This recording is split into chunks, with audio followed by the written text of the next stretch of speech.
Hey guys, how's it going? And welcome back to my channel. So today I want to talk about why you should launch your indie game in multiple platforms and also talk a little bit about my experience by doing that. So let me take you back in history and tell you why I think this is important.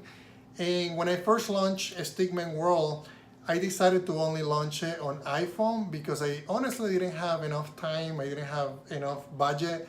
I didn't really know what I was doing, to be honest. So launching on one device, on one platform, was the right fit at the time.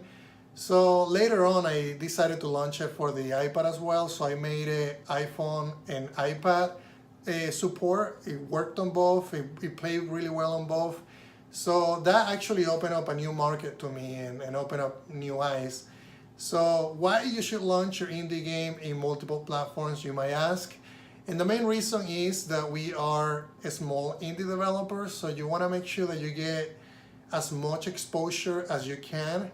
We tend to hear from the market saying, "Oh, the market is saturated. There's way too many games."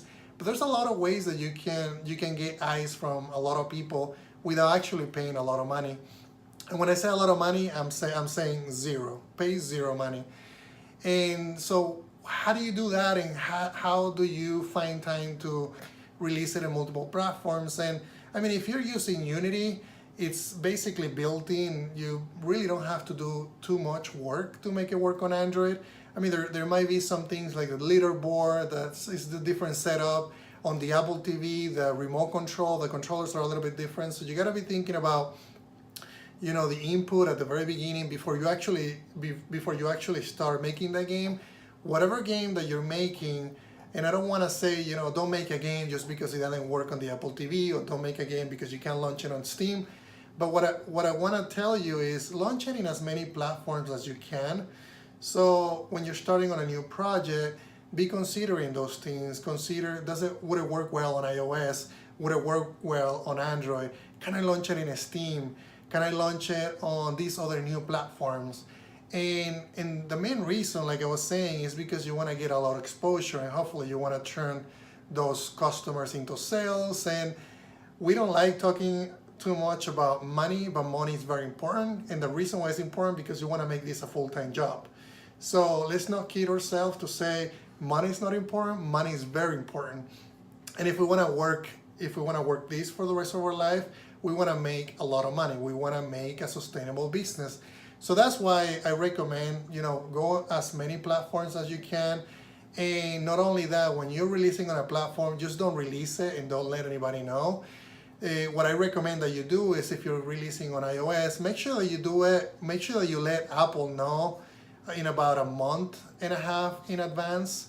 The same thing with the other platforms. I know Steam has like a curator section. Make sure that you let those curators know in advance. And another tip that I will give you, and something that I do that I think is really powerful, is even before you have your game completed, start that website up. Make sure that you're letting people know what the game is about. And at the same time, when you're starting up the website about your game, also make sure that you go, if you're doing iOS, make sure that you go to iTunes Connect and you have your game profile created, all the description created. And then for iOS, they're allowing the pre-ordering feature. Make sure that you're using that. So I would recommend, like, if you're launching on iOS, make sure that you have that pre-ordering feature turned on, and get the game to maybe 70% of it done, so that you can start getting some of those customers in. The same thing with Steam. In Steam, you can do the same thing. You can actually launch it before finishing, so people can start adding the game to your wish list. So take a lot of advantages of the marketplace. And a lot of people don't do Apple TV. They don't think it has a lot of market value, and I would say that it does. And the main reason that it does is because there's not a lot of competition in that right now. So when my game got featured in the Apple TV, I had about 4 million impressions. I mean, that's not 4 million in sales, but there was a lot of exposure. And that's something that, I mean, if you're a small indie developer and people really don't know who you are, that's something that you want to take advantage of. So I hope this was helpful.